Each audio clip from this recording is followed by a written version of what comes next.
Panglantaw ni Governor Roque nga makontrolar ang kasinatiang pagbaha, gihatagan og katumanan pinaagi sa pakig-koordinar sa National Irrigation Administration alang sa katukuran sa Manupali River sa Budam 3 dinhi sa Barangay Alanib, Lantapan, Bukidnon.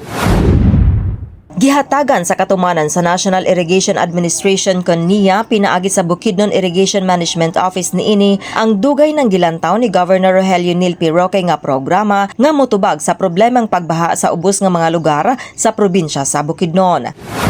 Nga naman sa Budam 3, no? Mahataw gamay nga may history kini siya gikan ni sa wisdom ni Governor Roque, no? So ang iyang tungong una-una ang katong mga katawhan nga nasa ubos, no? Night time siguro way back 10 years ago, grabe plus flood dito sa ubos pero naigo na kababayan gyapon nato na dito sa Region 12, no? Isa nga i-focus niya og ikaduha mao ang paghatag og kanang maayo nga tubig sa irigasyon, no?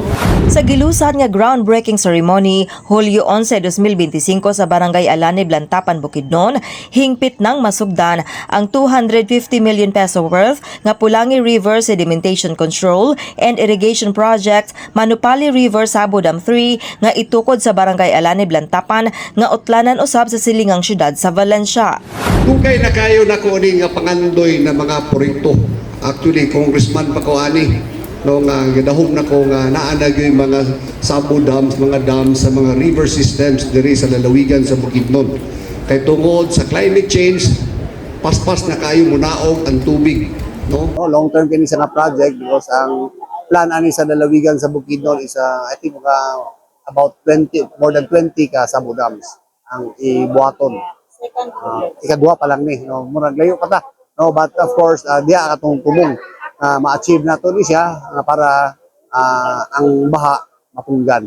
And of course, daghan ang epekto ani because ang Sabo Dams will create tourism area and will create irrigation sa itong mga farmers.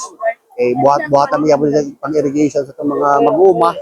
And then, even fisheries. No? Diyan din sa taas na, mahimo naman siya murag mini lake.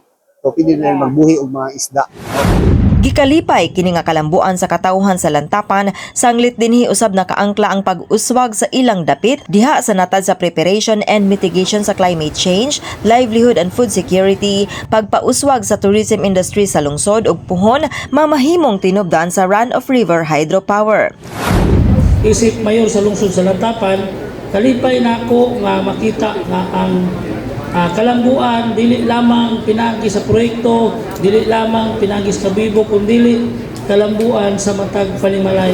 Dili nako malitok ang mga pulong o mensahe nga uban kung dili ko magpasalamat sa atong gobernador. Kay usa kini ka flagship program sa probinsya sa Bukidnon o ingon mausab sa niya. Ang inyong partnership kami sa lungsod sa Lantapan nahimo nga recipient ini o garbo namo nga makahatag kini kinabuhi sa mga katawhan dinhi sa Lantapan. Nahanay ang kinahanglanon sa maong proyekto pinaagi sa Bukidnon Irrigation and Flood Control Task Force nga gimugna ni Governor Roque kung aha miyembro niini ang mga key personnel gikan sa NIA Bukidnon Irrigation Management Office, DPWH, Department of Agriculture, DNR, mga hingtungdang opisina sa PJB ug uban pa. Let's go Bukidnon! Kalihukan sa probinsya, Fradelyn Dragandang reporting.